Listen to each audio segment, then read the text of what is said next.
वाहेगुरु जी का खालसा वाहेगुरु जी की फतेह. Welcome back to your on YouTube channel Kavneer Academy. My name is Simranjot Singh and we are teaching maths. And today we are going to continue our videos for class 10th. That is, we are already at the 5th chapter. In the previous video we have done how to determine the AP, because it's the name arithmetic progression. So हमने उसमें क्या किया था, AP को कैसे हम check करते हैं, कॉमन डिफरेंस क्या होता है, और हमने एक और चीज़ भी की थी उसमें. क्या थी वो? nth term of an AP. जो मैंने जनरल फॉर्म बताई थी ना, वो nth term of an AP होती है.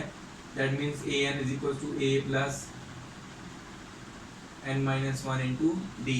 तो यहाँ पे हमें सब कुछ पता है. ये जो टर्म हमें फाइंड आउट करने को बोली गई है, या फिर जो n मतलब नंबर ऑफ दैट टर्म, कौन सी number of term find out करने को बोली गई. अगर ये दो तरीके से होता है. an का मतलब क्या है? The term that is need to be found.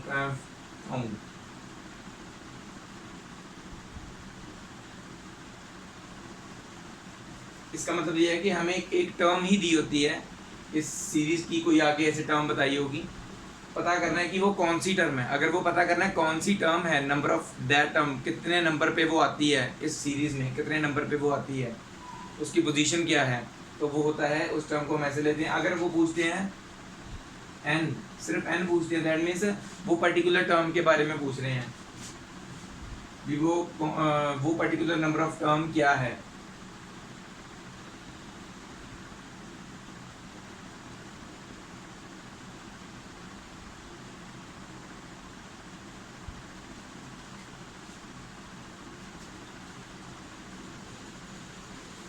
तो ये बेसिकली ऐसे जो चीज़ें वैसे नोट कर लो, ये करेंगे ना साथ साथ में, तभी पता चल जाएगा हमें क्या हमें बताया गया.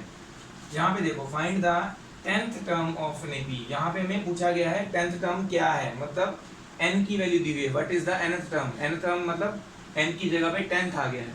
अगर उन्होंने पूछा है nth टर्म, दैट मीन्स वो पर्टिकुलर n की जगह पे अगर वो पर्टिकुलर टर्म बोल रहे हैं 10th टर्म, तो दैट मीन्स वो टर्म पूछी गई है. ठीक है. तो 10th टर्म कैसे फाइंड आउट करते हैं? पहले तो देखो एपी क्या है हमारे पास. ऐसे ही सॉल्यूशन में दोबारा फिर से आपने एपी लिख लेनी है. ठीक है. फिर आपने लिखना है फ्रॉम द एपी. एपी से हमें क्या पता चला है? फर्स्ट टर्म दैट इज ए कितना है? 2 है. बी कितना है? a2 माइनस a1, मतलब 7 माइनस 2. तो डी कितना आ गया? 5. ठीक. ए भी पता लग गया, डी भी पता लग गया. एन हमें पता है, उन्होंने क्या बताया? N 10. 10th term find out करने को बोलिए तो एन होगा 10. यूजिंग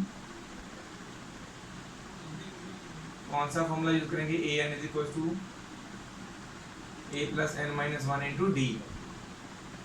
एन की जगह पे 10 भरना है, मतलब ए 10 का मतलब 10th टर्म पूछी है. ए की जगह पे वैल्यू ए की भरनी है, यहाँ पे फिर 10 भरना है, माइनस 1 इंटू डी कितना है? 5.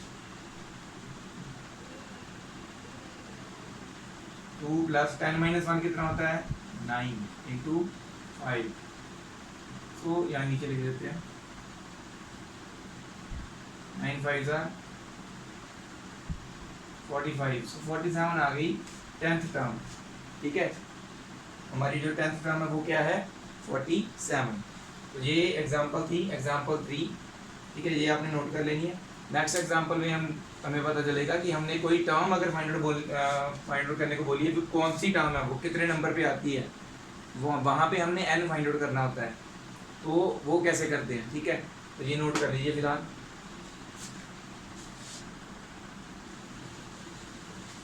ये है हमारी नेक्स्ट एग्जाम्पल. इसमें क्या पूछा गया है? Which term of the AP, जो ये एपी हमें दी गई है, इस एपी की कौन सी टर्म इज माइनस 81. कौन सी टर्म 81 है? Minus 81, sorry. अब क्या पूछा गया है? कौन सी term, that is A N पूछा गया है. तो हमें यहाँ पे ए एन गिवन है. ठीक है. तो यहाँ पे मैं एपी एक बार दोबारा लिख लेता हूँ. 21, 18, 15 और एक टर्म एंड में दी हुई है माइनस 81. ठीक है. तो ये वाली टर्म हमसे पूछी गई है, ये कौन सी टर्म है इस एपी की, अर्थमेटिक प्रोग्रेशन की. तो यहाँ पे हमें ए एन दिया हुआ है -81, ए फर्स्ट टर्म है 21 आ गई, और डी क्या है A2 minus A1 that is 18 minus 21, so -3 आ जाएगा। ओके, सो ए भी आ गया, डी भी आ गया, ए एन भी आ गया। हमें सिर्फ एक एन जो है वो नहीं पता है ना, वही फाइंड आउट करना है। अगर सब कुछ पता होगा तो फाइंड आउट क्या करना है, तो क्या करेंगे, using a N is equal to a plus N minus 1 into d. हमारा ए एन कौन सी टर्म फाइंड आउट करने को बोलेगी। बच्चे क्या गलती करते हैं, ए एन पूरा दिया हुआ है -81, वो क्या करते हैं इसके जो फुट पे लिखा हुआ ना एन, उसकी जगह पे लिख देते हैं, ऐसे लिख देते हैं a -81 फाइंड करना। ऐसे नहीं होता, वो पूरी टर्म दी गई है, A N is equal to -81, वो फाइंड आउट करनी है हमने। ठीक है, तो ए क्या हमारा 21, एन तो गिवन नहीं है, डी कितना है -3। सिंपल वे मैं जैसे बताऊंगा, जब भी कभी एन फाइंड आउट करना है तो कैसे करना है। पहले तो यहाँ पे जो ए है ना उसको इधर ले आओ, माइनस में हो जाएगा। Then after that n-1 into minus, ये मल्टीपल में है। ठीक है, ये दोनों minus minus plus, that becomes -102, okay, is equals to n-1 into -3 multiple में है, इधर आगे डिवाइड में आ जाएगा।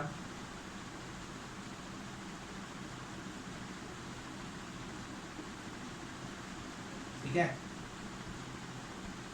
क्या पॉइंट करना, कटिंग करो, 3 3 are 9, 3 4 are 12, और -1 था, इधर आगे प्लस का हो जाएगा, +1 is equals to n। So n कितना आता है 34 + 1 दैट इज 35। तो जो हमारी -81 टर्म है वो that is the 35th term of this AP। ठीक है, और क्या पूछा उन्होंने, इज एनी टर्म 0, कोई टर्म 0 भी है। तो ये था हमारा फर्स्ट केस, फर्स्ट पार्ट हो गया। अब दोबारा क्या है, नाउ चेंज कर देना है थोड़ा सा। अब इन्होंने 0 पूछा है, 0 कोई टर्म है क्या, तो हम क्या करेंगे, अब now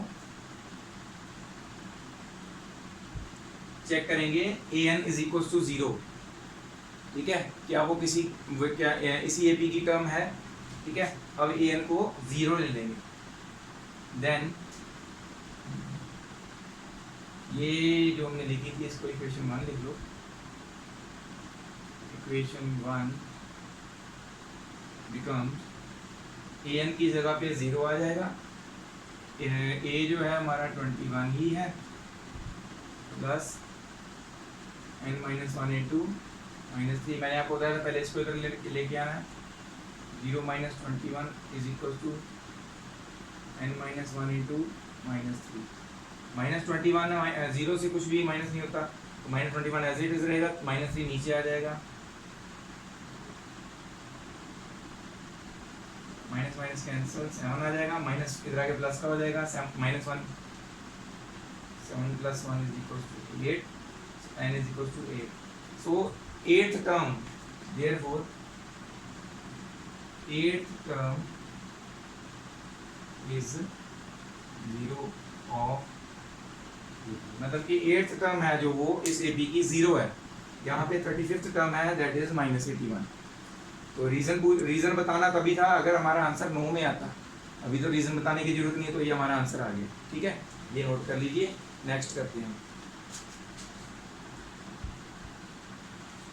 next example 5, determine the AP. अब हमने इसमें एपी निकालनी है। पहले वाले में क्या होता था, हमें एपी ऑलरेडी गिवन होती थी।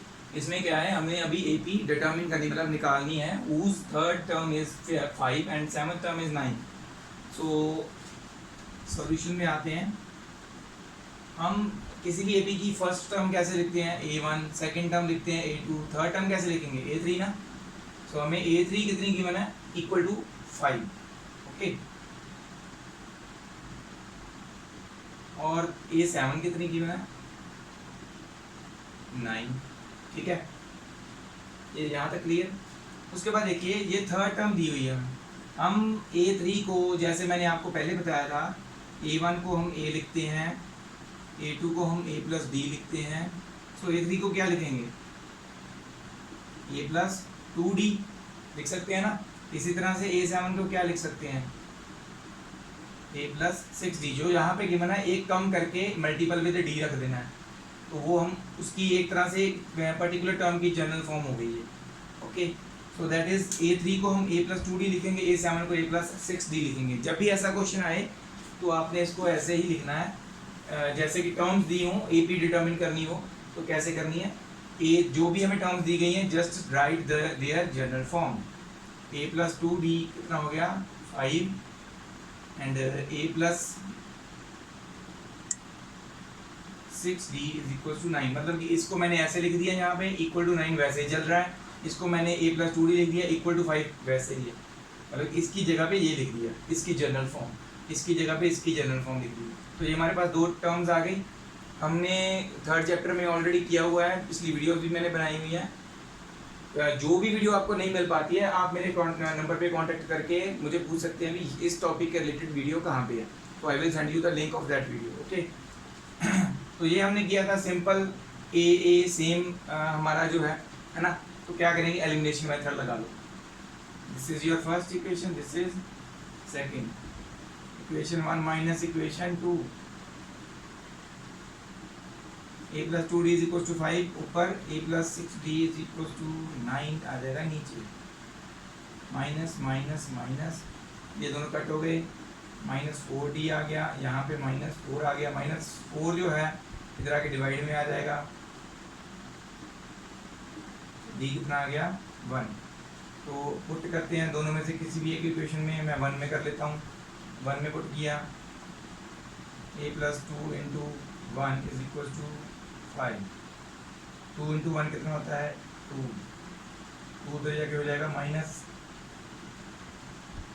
तो हमारे पास A कितना आ गया 3, A और D दोनों आ गए।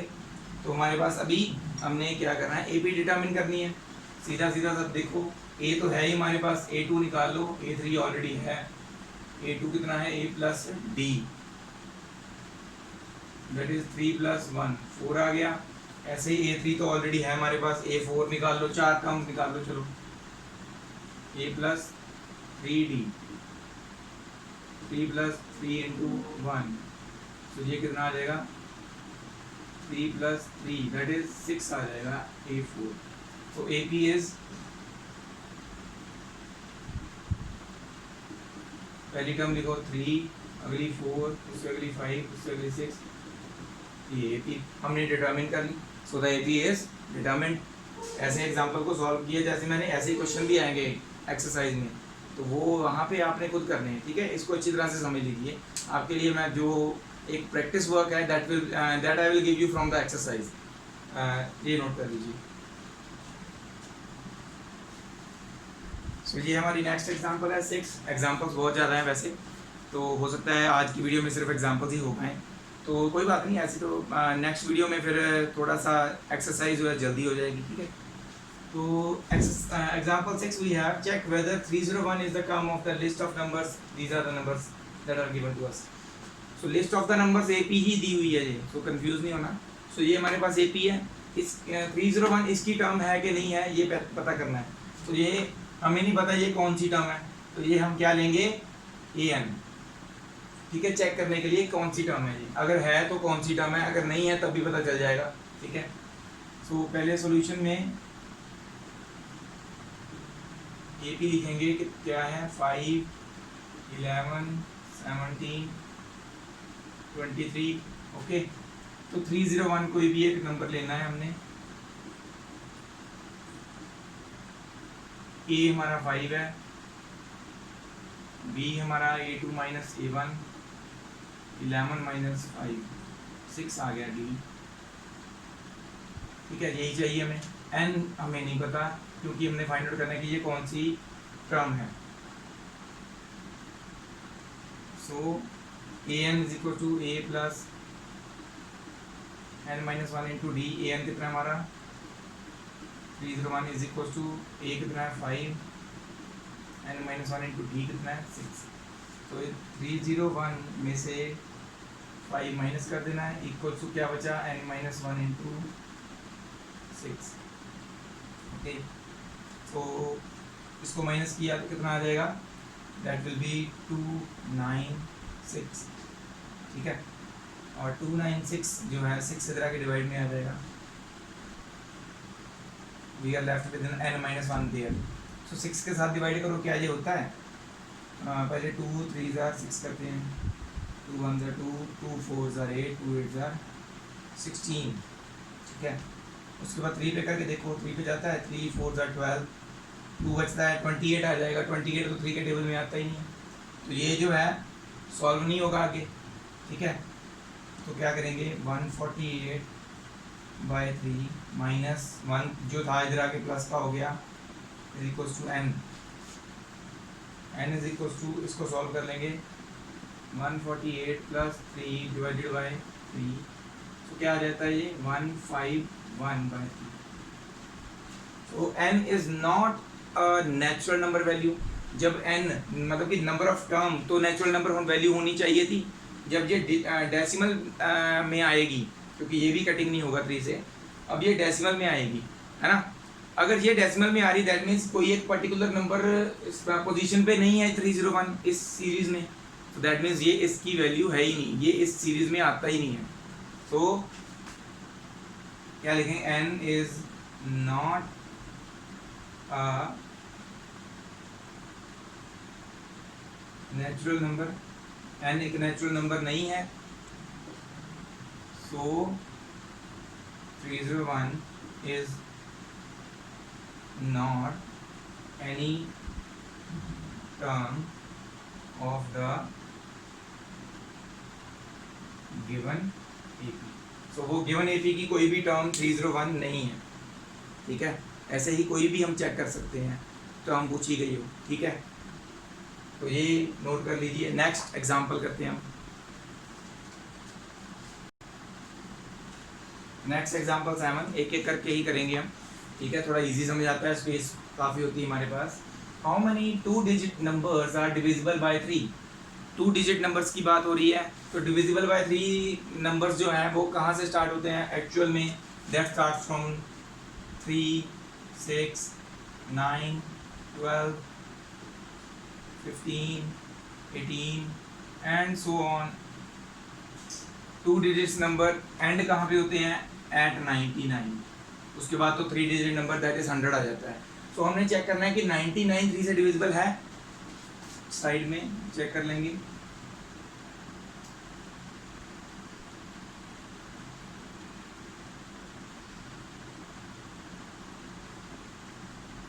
है, वैसे भी पता चली जाता है। अगर नहीं होगा, अगर ये नहीं होता तो हम इससे थोड़ा सा 98 चेक करते, फिर 97 चेक करते, फिर 96 चेक करते। अगर नहीं होता तो जो वाला ऐसे कई बार क्या होता है 3 की जगह पे 7 पूछ लेते हैं।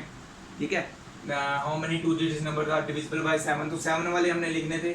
फिर 99 जो 7 पे नहीं जाता ना, ठीक है, तो फिर हमने 99 चेक करके 98 चेक करना था, फिर हमने 96 चेक करना था। जो भी नंबर जाता है लास्ट 2 डिजिट नंबर एंड में से, वो यहाँ पे लिख देना था। ठीक है,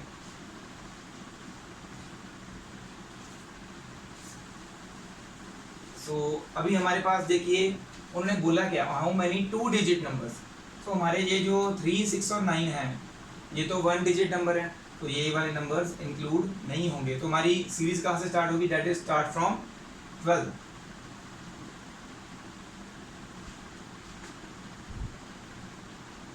okay, so this will be our AP। यहाँ पे लिखेंगे अकॉर्डिंग टू क्वेश्चन AP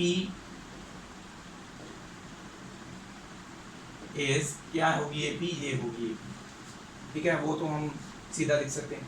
ठीक है, तो ये हमारे पास एक आ गई। हाउ मेनी टर्म्स पूछा मैंने। ठीक है, तो ये हमारे पास लास्ट टर्म है, ये हमारे पास A है, n नहीं पता हमें। नंबर ऑफ टर्म्स यहाँ से पता चल जाएंगी, ये कितनी नंबर ऑफ टर्म्स होंगी जो 3 से डिविजिबल है, वो निकल आएंगी। ठीक है, 2 डिजिट वाली। तो हमारा A कितना है यहाँ पे 12, D कितना है यहाँ पे 15 - 12 दैट इज 3, और लास्ट टर्म दैट इज 99। ठीक है, बस फॉर्मूला लगाना है, an is equal to A plus N minus one into d. A n की जगह पे आ जाएगा 99, ए की जगह पे 12, एन माइनस वन इंटू 3, 12 इधर आके हो जाएगा माइनस 99 में से।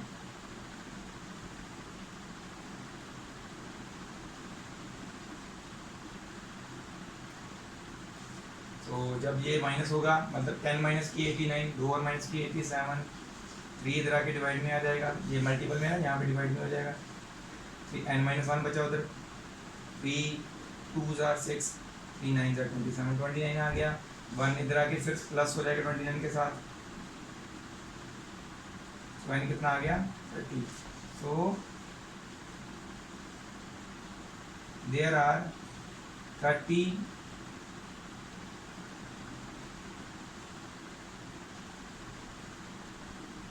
2-digit numbers that are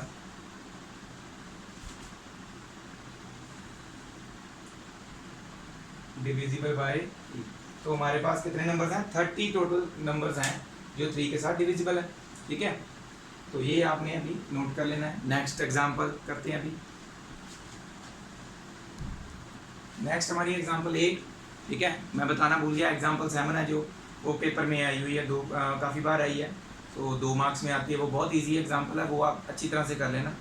ठीक है, तो 8th एग्जांपल ऐसी ही एग्जांपल जो है ये भी वेरी वेरी इंपॉर्टेंट है, पेपर में बहुत बार आई हुई है। यहाँ पे बस 20th टर्म पूछ लेते हैं, 11th पूछ लेते हैं, 15th पूछ लेते हैं, कुछ चेंज हो जाता है और जहाँ पे AP चेंज हो जाती है। टर्म क्वेश्चन पूछने का तरीका यही होता है, find the 11th term from the last term of the AP।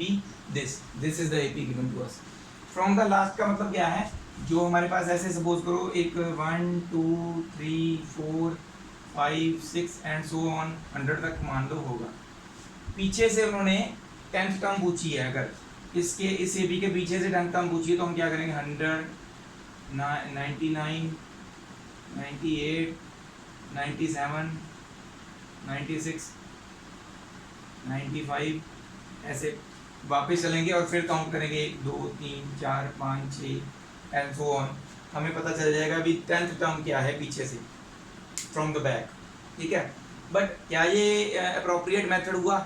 क्या ये तो बच्चों की तरह हो गया ना, पहले सारी टर्म्स फाइंड आउट करो फिर पीछे से देखो कितनी टर्म है 11th टर्म AP।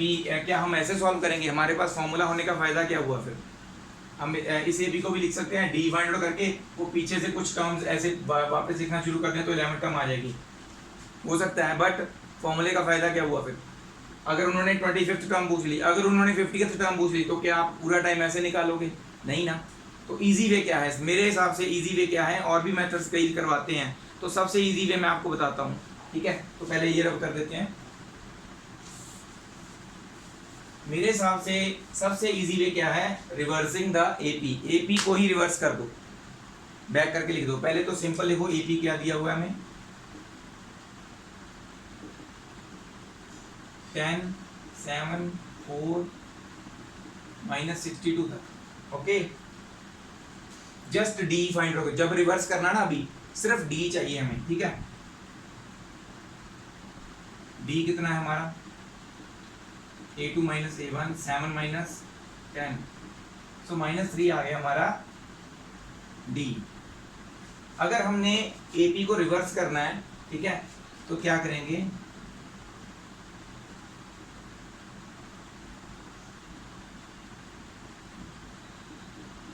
ये रिवर्स कब करना है, जब टर्म कोई पूछी है पीछे से पूछी गई तभी रिवर्स करना है। ऑन रिवर्सिंग द AP को रिवर्स कर दिया, 62 है हमारी लास्ट टर्म, -62 सॉरी, -62 हमारी लास्ट टर्म थी, वो अब पहली बन जाएगी। तो हमारा D जो पहले नेगेटिव में था अब पॉजिटिव में होगा। सो -62 में आपने अभी -3 नहीं पर +3 करना है। अगर यहाँ पे +3 होता तो माइनस कर देते हम। ठीक है, अगर हमारा D नेगेटिव है तो हम यहाँ पे पॉजिटिव करेंगे ऐड, तो प्लस माइनस माइनस हो गया, तो ये बन जाएगा -59। अगली टर्म जो हमारी क्या आएगी, 59 माइनस में। इसी तरह से इससे आगे वाली -56 आएगी। ठीक है, 3 घट रहा है ना, पता चल रहा है, एंड सो ऑन।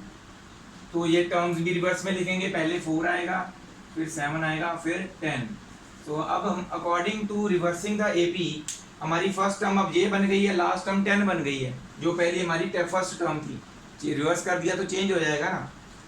अब देखो रिवर्स करने का फायदा क्या हुआ, अब हमने सीधा 11th टर्म इसकी फाइंड आउट कर लेनी है, वो अपने आप ही इसकी जो है from the last 11th term आ जाएगी, ठीक है, इसकी 11th term from the front, ठीक है ना। तो अब क्या करेंगे ना, हो हमारा ए कितना है -62, ए एन कितना है 10, डी कितना है, डी तो हमने अभी निकाला ना, पॉजिटिव हो जाएगा, वैसे दोबारा निकालो, -59 -62 -59 +62 दैट इज 3 आ गया हमारा डी। ओके, पहले हमें क्या चाहिए, हमने फाइंड आउट करना है कौन सी टर्म 11th, तो n is equal to 11 find out करना है। यहाँ पे an की जरूरत तो पड़नी नहीं है, नंबर ऑफ टर्म्स अभी हमें चाहिए नहीं, ठीक है ना। तो क्या करेंगे, using an is equal to a plus n-1 into d, हमारा 11th टर्म फाइंड आउट करनी है, ठीक है। a कितना है -62, 11 -1 इंटू डी कितना है 3, -62 11 -1 कितना होता है 10 इंटू 3, -62 प्लस 30, so -32 आ गई हमारी 11th term from the back. So -32 is the 11th term from the last of the AP that was given to us. So ये मेरे हिसाब से सबसे इजी मेथड मुझे ये लग रहा है, बच्चों को अच्छे से समझ भी आ जाता है, इजी है। कुछ लोग जो हैं एक अलग फार्मूला बनाया हुआ है, या फिर कह लो थोड़ा सा स्टार्टिंग में करते हैं ना कुछ फार्मूला वगैरह लगा के, कौन सी टर्म एक्चुअल में फ्रंट में से कौन सी टर्म फाइंड आउट करनी है, फिर पहले n फाइंड आउट करते हैं, फिर वो टर्म कौन सी फाइंड आउट करनी है वो देखते हैं। That is a long method. आपकी NCERT बुक भी अगर आप ऑनलाइन चेक करोगे ना, एग्जाम्पल में कैसे सॉल्व किया हुआ है आपके समझ से बाहर हो जाएगा। तो इजी मेथड यही है, किसी भी तरह का बच्चा जो है, चाहे एवरेज है, चाहे हम कहते हैं बिलो एवरेज है, ठीक है, चाहे वो होशियार बच्चा है, तो वो इजी कर सकते हैं, तभी बच्चे इजी वे से इसको कर सकते हैं। तो ये मेथड जो है आप सबसे इजी मेथड ये नोट कर लीजिए, ठीक है। ये हमारी 9th एग्जाम्पल है, इसके बाद 10th एग्जाम्पल एक बच गई है बस, ठीक है। एक्सरसाइज जो हम नेक्स्ट वीडियो में ही शुरू करेंगे, ठीक है।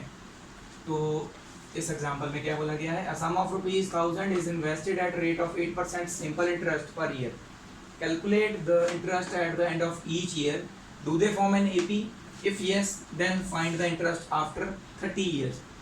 सबसे पहले प्रिंसिपल अमाउंट कितनी है, ₹1000, रेट ऑफ इंटरेस्ट 8%, टाइम जो है यहाँ पे 1 2 3 years and so on 30 years तक पूछा गया है। तो ये हमारे पास AP नहीं है, इंटरेस्ट की AP निकालनी है। सो सिंपल इंटरेस्ट का फॉर्मूला क्या है, SI1 लिख लेते हैं, P into r into T1 लिख लेते हैं, क्योंकि ये फर्स्ट ईयर का हम पुट करें टाइम, प्रिंसिपल और रेट ऑफ इंटरेस्ट तो सेम ही रहता है अपॉन 100। तो प्रिंसिपल कितना है 1000 into rate of interest 8 into 1 divided by 100। So what we have ₹80 in the beginning, मतलब फर्स्ट ईयर में ₹80 आए। इसी तरह से simple interest in the second year 2 years के बाद कितना होगा, P into r into T2 divided by 100, 1000 into 8 into 2 divided by 100, 8 2 16, 160 आ जाएगा। और SI3 P into r into T3 divided by 100 is equal to 1000 into 8 into 3 divided by 100, 8 3 ज़ा 24। तो हमारे पास जो सिंपल इंटरेस्ट की जो AP बनी है, सो AP क्या हमारे पास 80, 160, 240 उन्होंने पूछा था क्या ये एपी फॉर्म कर रही है, तो डी निकालेंगे, A2 minus A1 that is 160 minus 80, तो 80 आ गया। इसी तरह से डी एक और बार निकालेंगे, 240 माइनस 160, ये भी 80 आ गया। So yes it forms an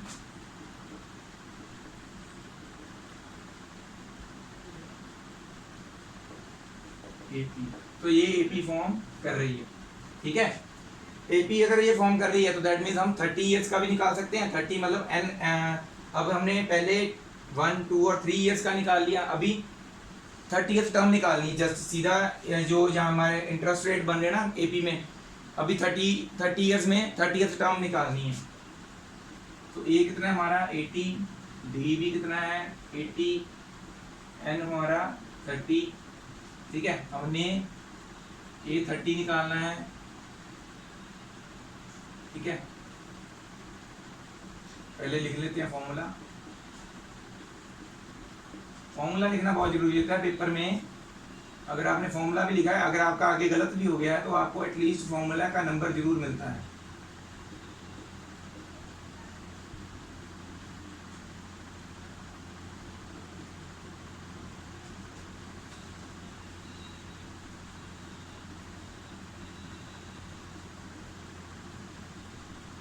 तो 29 इंटू 80 कितना होगा, 8 3 24, 2400 में से 80 माइनस कर दीजिए, 2320 नहीं होगा, फिर से 80 ऐड हो जाएंगे तो 2400। सो हमारी 30th term that is so interest after 30 years is ₹2400। 1000 रुपये के ऊपर 30 साल बाद इंटरेस्ट रेट कितना बन जाता है, 2400 रुपये। 1000 रुपये तो अभी आया नहीं वापस, वो तो बात अलग है, ठीक है। तो ये हो गई हमारी एग्जाम्पल 9। लास्ट एग्जाम्पल इसके बाद जो है वो हम करते हैं और हमारी वीडियो भी वहीं पे खत्म होगी। सो ये हमारी 10th एग्जाम्पल है, last example before the exercise. After that we will start the 5.2 exercise in the next video. So what this example says, in a flower bed there are 23 rose plants in the first row. So AP generate according to question, AP generate कर लेते साथ साथ में। AP generated, AP क्या बनी question के accordingly, first row में 23 roses हैं, ओके। सेकंड रो में कितने हैं 21, थर्ड रो में कितने हैं 90 एंड सो ऑन, ऐसे ही चल रहा है। There are 5 rose plants in a row, एक रो ऐसी आई जो हमें पता नहीं कौन सी है, उसमें 5 रोज प्लांट बच गए, कम हो रहे ना, तो उसमें 5 रह गए। तो वो कितनी कौन सी रो है, हाउ मेनी रोज, ठीक है, उन्होंने पूछा है। तो ये कौन सी रो पे जाके 5 फ्लावर बेड्स आए हैं, तो वो हमने निकालनी है। सिंपल मैं जस्ट आपको बता देता हूँ। ए हमारा 23 है, डी हमारा 21 माइनस 23 दैट इज -2 है, और एक लास्ट टर्म जो है ए एन हमारी 5 है। तो हमने क्या निकालना है, एन। आपने फॉर्मूला लगा के खुद निकालना है, नंबर ऑफ रोज आ जाएंगी आपके पास, जो अभी आपकी एन की वैल्यू आएगी, ठीक है। तो with this we will end our video and you can note down this whole thing and you have to solve it. और जिन्होंने अभी तक मेरा चैनल सब्सक्राइब नहीं किया, प्लीज़ मेरे चैनल को सब्सक्राइब जरूर कर दीजिए, ताकि आपको मेरी लेटेस्ट वीडियोस जो भी मैं अपलोड करता हूँ वो साथ के साथ आपके पास इन नोटिफिकेशन पहुँचती रहे। और इसके अलावा अगर आपने चलो नहीं भी किया है सब्सक्राइब, अगर आपको किसी वीडियो में नहीं पता चल रहा है अभी कौन सी वैल्यू क्या डाली मैंने या मैंने क्या सॉल्व किया, तो आप मुझे व्हाट्सएप नंबर मेरा दिया हुआ है, वहाँ पर आप स्क्रीन लेके मुझसे पूछ सकते हैं। इसके अलावा अगर आपको किसी भी टॉपिक के रिलेटेड जो हमने अभी तक कर लिए हैं, we are at the 5th chapter, इससे पहले 4 चैप्टर्स हो चुके हैं, उसके रिलेटेड कोई भी टॉपिक अगर आपको नहीं मिल पा रहा है किस वीडियो में है, then message me on this number, WhatsApp number है मेरा, इसमें मैसेज कीजिए आपको कौन सा टॉपिक चाहिए एनसीईआरटी बुक का, तो वो मैं आपको वीडियो जो है वो सेंड कर दूंगा, आप वहाँ से देख सकते हैं, ठीक है। अगर आपको पूरे चैप्टर की सारी वीडियोस पूरी सीरीज वाइज चाहिए, पार्ट 1, पार्ट 2, पार्ट 3, तब भी आप मुझे मैसेज कर दीजिए कि मुझे पूरे चैप्टर की वीडियोस चाहिए, then I have made the playlist for that chapter, I will send you the playlist. So with this we end our video today. Thank you very much again all the viewers for watching my video at the end, and keep watching and keep subscribing, keep supporting my channel. Waheguru ji का खालसा, वाहेगुरु जी की फतेह।